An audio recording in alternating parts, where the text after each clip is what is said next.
to the podcast of the National Institute for Health Research, the NIHR. This episode looks at loneliness among older people. We'll be discussing why loneliness is such a serious problem, how it relates to other conditions, and what can be done to reduce the burden. My name is Helen Saul. I'm Editor-in-Chief of the NIHR Evidence website. I recently put together a collection of NIHR research on loneliness, and we'll be talking about some of the issues that were raised. It's a pleasure to have you with us. I'm joined today by Andrew Steptoe, Professor of Psychology and Head of Behavioural Science and Health at UCL. Sarah Page is an occupational therapist and leads the BSc course at the University of Bedfordshire, and Kalpa Karicha is Head of Research, Policy and Practice at the Campaign to End Loneliness. We'll start with a clip from 87-year-old Gwen Frith, who experienced loneliness after her husband died. It felt that you didn't want to get out of bed, and getting dressed was too much trouble. There was no point in it. Didn't really want to eat. No, you should have done. You weren't reaching out to people because you didn't think they could help you at all. How long did it go on for, Gwen? Lasted from my husband dying for about 8 years. Now, we'd been together for 50 years. We're just coming up to our golden wedding.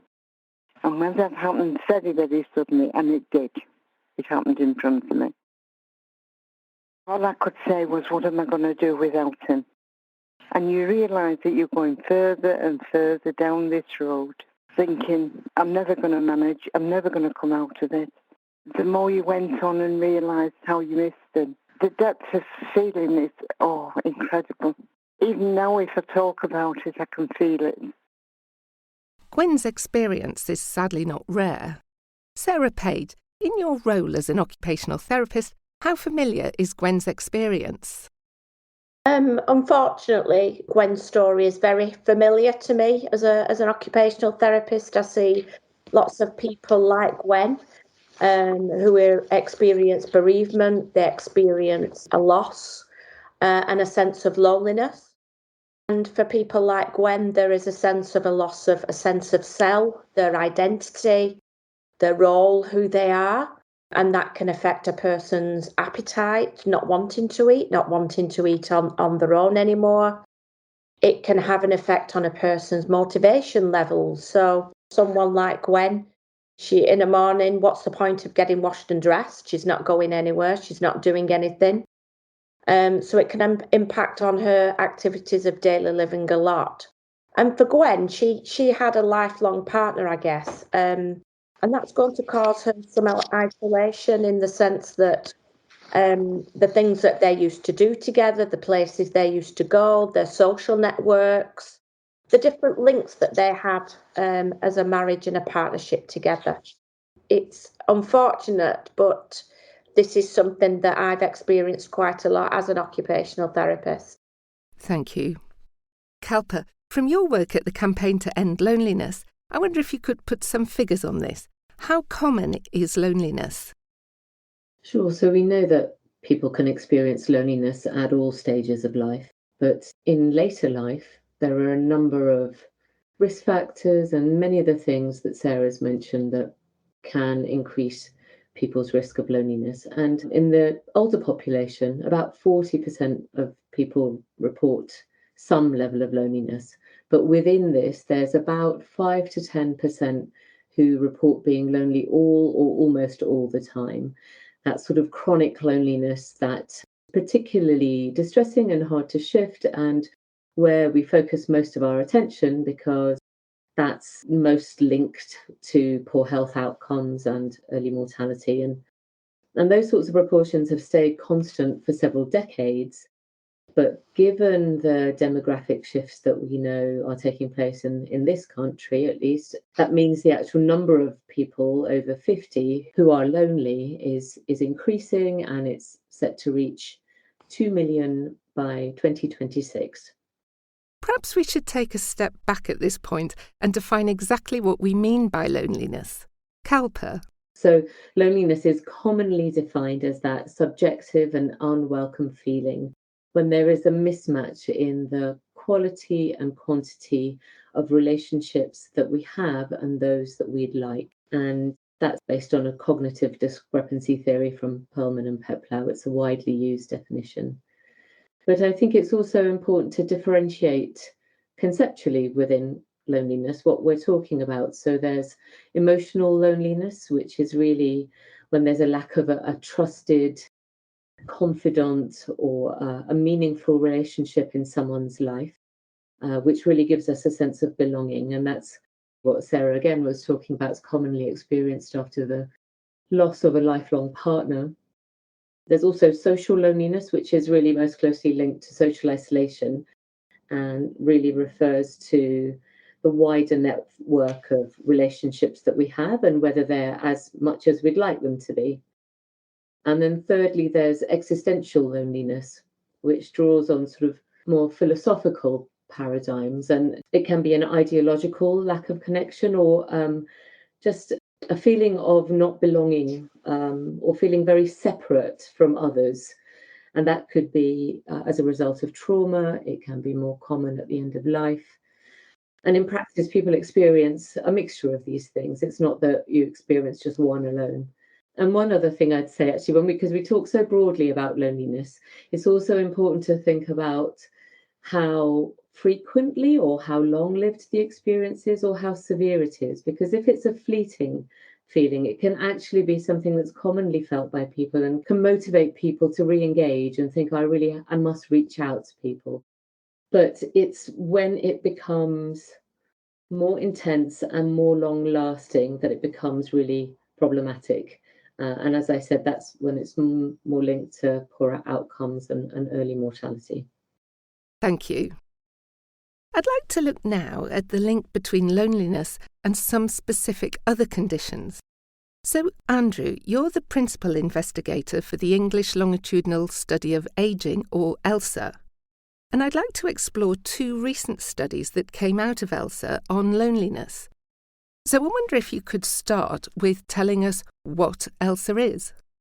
Yes, of course, Helen. ELSA is a research study, and it's a large population-based research study in which we recruit a representative sample of people aged 50 and above, going right through to 90s and even older than that, who are living in England in the community. And there are two particular features about ELSA that are important. First, that it's longitudinal, so we follow the same people up over time, so we can see the changes in their experience as they get older, maybe moving through retirement into old age, and we typically assess people every 2 years. The study started in 2002, so we've now had many, many waves of data collection. The other feature of ELSA is that it's a very multidisciplinary study, so it includes aspects to do with health and social experience, such as loneliness, cognitive function, that's how well our brains work, but it also has a very strong economic component. One of the groups who help run ELSA are from the Institute for Fiscal Studies, and they're particularly interested in people's economic circumstances as they get older. So we were able to look right across all the domains of aging rather than just focusing on the health side or one particular aspect of people's experience. That's great. There was a recent study among the ELSA population that suggested that loneliness is linked to depression. I wonder if you could tell us just briefly about that study and what it found. Yes, of course. Loneliness and depression, as one might expect from what Sarah has said and also from what Gwen experienced, they're closely linked together. And a lot of the experiences of depression are linked with not having good social connections and so forth. What we were interested in this particular study was to see the extent to which loneliness at one time point predicted more depressive symptoms into the future. And so this was an analysis which began quite a while ago. I think we took the baseline measures of loneliness in 2004, and then we followed people up over the next 12 years to see what happened as far as their depression experience was concerned.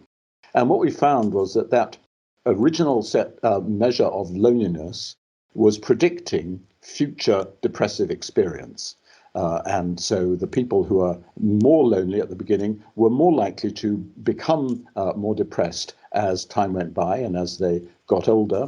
And importantly, this was not because of their social class or because of their age or because of their health status or even because of some of the social activities they engaged in. It seemed to be a direct link between that experience of loneliness and future depression. Another ELSA study looked at loneliness and dementia. Could you give us a similar rundown of that one, please? Yes, of course. It has a slightly similar kind of design of study because it's, again, looking at this longitudinal component, this repeated measures over time. But what we did in this study was to take a sample of people in the English longitudinal study of aging who did not have dementia at the baseline. And we measured loneliness and along with other factors. And then we followed people up. And over time, unfortunately, some people develop Alzheimer's disease and other forms of dementia. And what we found was that the lonelier people at the beginning were at greater risk over time of developing dementia. This was a relatively short study of only 6 years. In our terms, it's relatively short.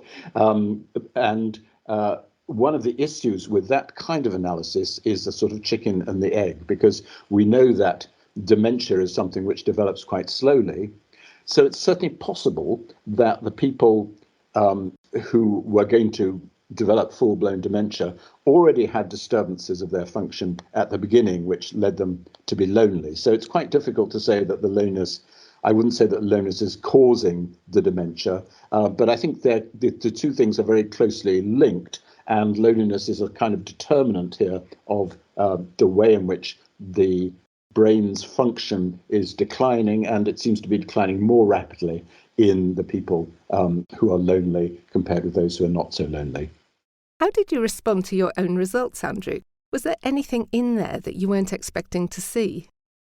There were some things which I wasn't expecting to see, and one of the things in that particular study was that our measures of social isolation, I know we're going to maybe talk a little bit about social isolation later on, didn't come out as strongly linked with dementia as loneliness did. So there was something particularly about the kind of emotional experience of loneliness that was particularly relevant as far as dementia was concerned. And Kalpa, I wonder what your response is to the ELSA research. It was fantastic to see this. It's really robust evidence, isn't it? I think we've known for a long time that there's a relationship between loneliness and mental health and cognitive impairment. Increasingly, there's an evidence base increasing there as well. And while loneliness and mental health are distinct and separate, there is certainly an overlap. And having one puts you at a higher risk of having the other. So if you're lonely, you're more likely to have mental health problems such as depression and anxiety, and the same in the other direction. In fact, I wanted to ask Andrew about the distinction between loneliness and social isolation that came out of these studies. Loneliness is it's an emotion, it's a feeling, and it's a feeling, maybe a lack of very close intimate relationships, or a perceived lack of those, or a perceived lack of broader social relationships. So it's a sensation, it's a feeling, whereas social isolation is more of a sort of objective indicator of a person's social environment. So in research terms, we measure this in a variety of different ways. Does a person live alone? Do they live with their family? Do they have contacts with friends, with relatives, with other people outside the household? Do they belong to various types of group? People who don't have those things we define as more socially isolated. So loneliness and social isolation are definitely correlated. They're related to one another. A person who's lonely is more likely to have, shall I say, impoverished social relationships, but they're definitely not the same thing. And we all know of people who seem to have a rather small social circle and a very relatively little social activity, but seem perfectly comfortable with that because they're independent characters. They don't necessarily feel lonely. They're happy being on their own. And on the other side, we find people who seem to be very well embedded socially, but are still feeling lonely. So there are important distinctions, I think, between the more objective side, which is the sort of social connections, social isolation, and the more subjective feeling side, which is loneliness. So, Sarah, in your work, is it important to make that distinction? Yes, definitely. From what Andrew was saying, we can all feel lonely at different times in our life, or we can have days where we feel lonely or weeks where we feel lonely. But I suppose we have the opportunities to make those changes about those feelings of loneliness. And what can happen is with the patients and clients that I see is that they don't have those same opportunities, and so the sense of feeling lonely perpetuates and continues, really. If we don't have opportunities given to us or offered to us, or even having the knowledge of the different opportunities, then how can someone escape from that loneliness and engage in better societal activities, really? Thank you. I'd like at this point to go back to Gwen, who did eventually get over the worst of her loneliness. Well, I had a good talk to myself, and it was suggested that I would go to Age UK, and much as I didn't want to go, I was dragged there. And I've got to be honest, by helping other people, it helped me. So I was able to sort of help with the dinner clubs and raffles and different things like that.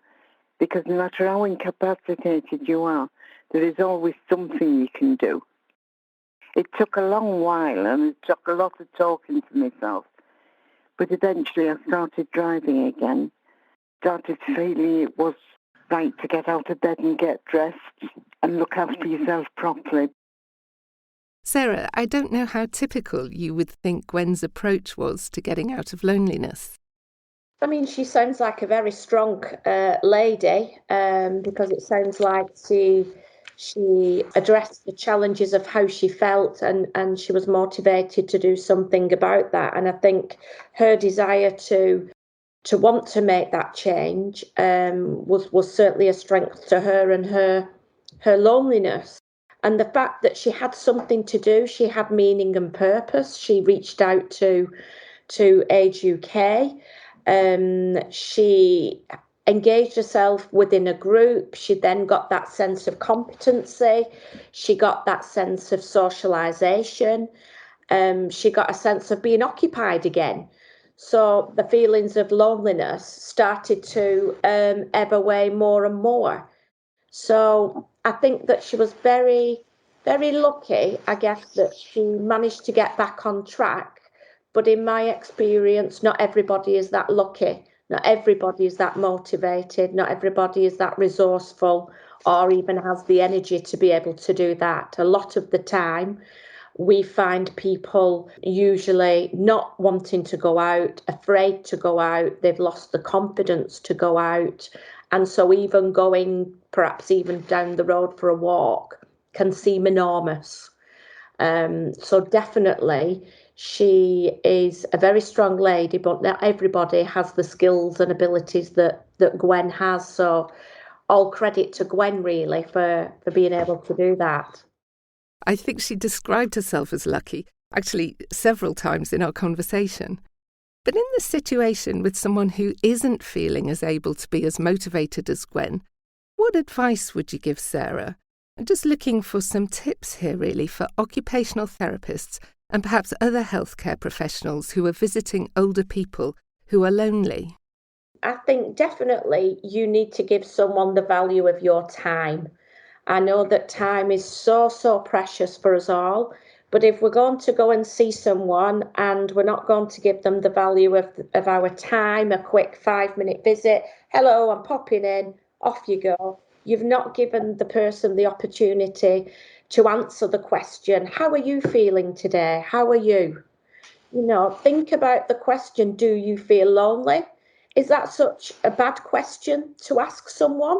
It might be you're the only person to ask that question of that person. Another quick tip is we are there to offer help and support. We could be that listening ear for 5 minutes.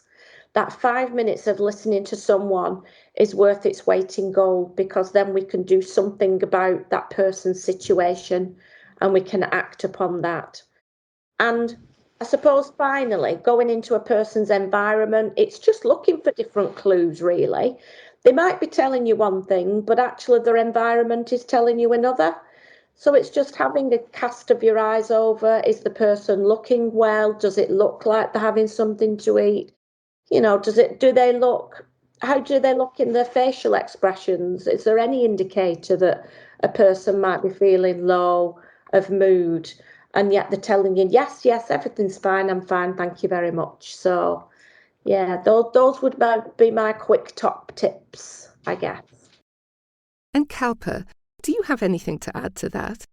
I would just add to that, I think it can often start with the person either recognizing this in themselves or somebody helping them to sort of recognize that what they're feeling might be actually loneliness, and it, because it can be difficult set of feelings or emotions that it are wrapped up within that because of its subjectivity. It can make people feel a whole host of sort of distress, despair, anger, and just recognizing that those emotions might be influencing how you act, stopping you doing things, perceiving situations more sensitively, or just how it's making you sort of avoid certain situations. Just recognizing what the impact of those distressing feelings can have on you, really. So it's that sort of stopping and taking stock, I think, is important.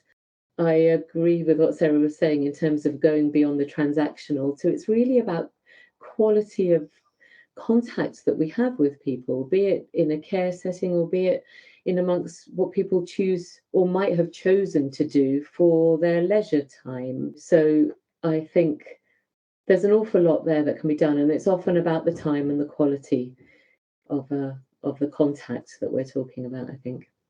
So, Sarah, I wonder if you could give us any more advice for family and friends of people who may be feeling lonely, doing their very best to help, but not really knowing where to start.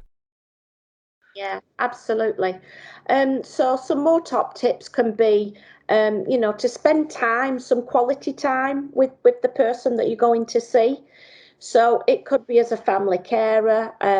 You might be there to check that the person has had the medication. It could be that you're just doing a welfare call or whatever it might be. And sometimes that relationship becomes kind of the person and the cared for.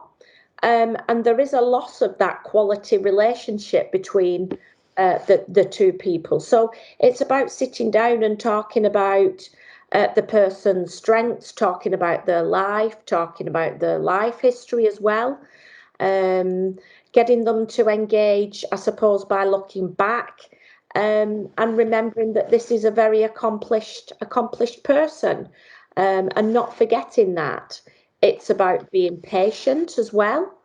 If, say, the person isn't very talkative, don't assume that person doesn't want to talk. It could be that they're feeling quite emotional at that moment in time. It could be a communication impairment as well, as to why the person isn't communicating in the same way as they used to do.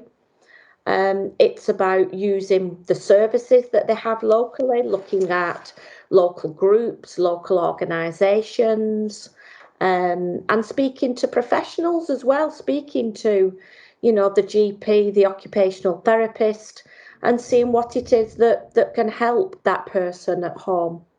Thank you. Does that chime with your work, Andrew? Definitely, yes. I do agree with Sarah that the loneliness being a kind of subjective experience, friends and relatives have to think quite carefully about how they're going to approach this. I mean, people don't necessarily like to be called lonely by other people. So, one needs to think carefully about how you manage that.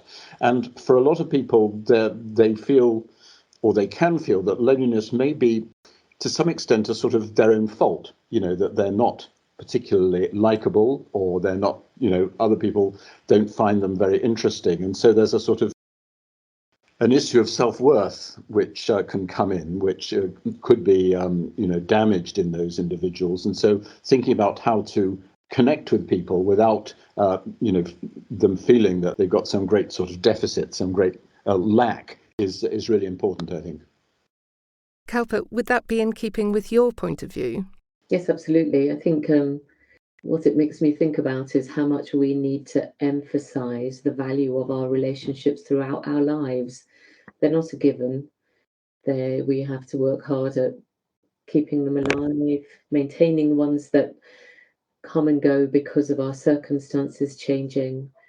People need help to develop new ones and keep hold of the ones you've got, and perhaps even change how you think about some of the ones that you've got, because relationships are key to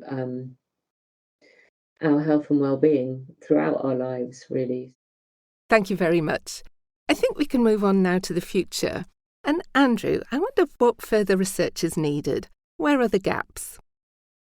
Well, as a researcher, you can imagine I can see all sorts of gaps and need for further research. But I'd like to emphasize, I guess, three things. First of all, we don't know very much about loneliness and social isolation in various ethnic minority older people. And this is actually, it's not just to do with loneliness, it's to do with our understanding more generally about older people and ethnic minorities. We really are pretty weak in research in this area in this country, so we need to do more on that. Secondly, from my point of view, I'd like to understand better the sort of mechanisms, the pathways through which loneliness is related to these different health outcomes, both physical health problems and also mental health problems and brain deterioration and cognitive decline, to understand what's going on and whether we might be able to intervene in those sort of things. The third aspect, I think, is to whether we can improve our methods of trying to manage and help people who are lonely. And going back to a distinction which I think Kalpa made earlier on between more sort of social loneliness and the kind of personal, intimate loneliness, we can see that social loneliness could well be alleviated by helping people to connect better with other people, go to groups, that sort of thing.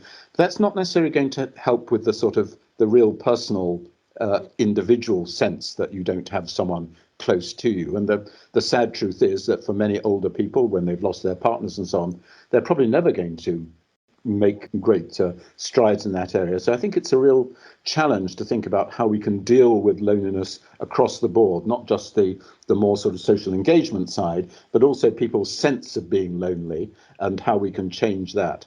Because we're not matchmakers, we're not going to start trying to build in new relationships with people. But, there are important issues, I think, at that very sort of fundamental personal level, particularly for older people, which remain very challenging. To round up, I wonder if I could ask you all very quickly what key thing you would say is needed to make a difference. Sarah, could we go with you first? For me, it's that you don't have to go through this alone. There are people that you can reach out to and get support from. It's about stopping, it's about listening, and it's about caring. We're all going to be older one day, so it's about investing now, which is the investment for the future. And I really do feel that care plans that could encompass meaningful and purposeful activities, for example, then that would be going part of the way than just going in to do the washing and the dressing, the personal care. So I guess what I'm trying to say is that having meaningful and purposeful activities in a person's life, in their day-to-day life at home, makes just as much difference as someone coming in to check if they've taken the medication. And I think we need a different viewpoint on health and social care, because this is something that's going to get worse. It's something that there's going to be higher numbers of loneliness, people feeling lonely. So I think it's how we view health and social care as well, and what we provide, that does need to change. Lovely. Andrew, what would you say?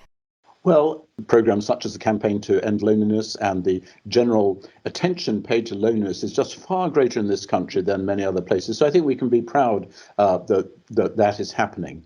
I suppose for me, the main priority would be to make sure that loneliness and social isolation are seen as part of healthy aging. That healthy aging isn't just, keeping your fitness or not, delaying diseases and things like that, but that these social experiences as well are really critical to a good old age, and trying to put in place things which will allow people to sustain their social relationships at older ages is important. So many people, in middle age, they allow friendships to drop away because they're preoccupied with their family or they're preoccupied with their work, and then they find themselves at later ages not really having those relationships anymore. So I think we have to think of this as a quite a sort of long-term process. It's no use waiting till you're 75 to deal with this. You really have to be thinking about this for many decades before as well. I think so. Kalpa. Well, I think our discussion today has really emphasised why we need to bring together evidence from research and practice, and include the voices of older people in what we know about loneliness and how we best respond to it. And I think in any discussion about older people, we need to mention ageism that exists both in terms of how people think of themselves as well as how society perceives their value and their place, because we know that if you expect to be lonely in later life, you're more likely to be, and loneliness isn't inevitable in later life. And I think that's an important message too. Thank you very much. There's an awful lot for us to think about there. And I'd like to go back to Gwen for just one last time. No, I am fine. I have my moments where I think it's not worth it today. It doesn't altogether go away, but you learn that you've got to live with it. And I know there's a lot of people that haven't anybody to turn to, don't get me wrong. But even if it's only saying hello to the next door neighbour, and stop that ache and pain. Even somebody in the shop say hello to. I know it's been terribly hard during the lockdown and one thing and another. You can't give in, you've just got to keep going. You've got to tell yourself, there's only one life now and you've got to live it. And thank you also to Gwen. Thanks to you all, that's been a fascinating discussion. Thank you Andrew Steptoe, Sarah Page and Kalpa Karicha for joining us today. This was an episode of the NIHR podcast. I'm Helen Saul and thank you for listening. If you have any thoughts or comments on this or any other episodes, please contact us on ced@nihr.ac.uk or via our Twitter channel @NIHR Evidence. For more information about NIHR Evidence and to see our collection on loneliness, you can visit our website, which is evidence.nihr.ac.uk. Thank you.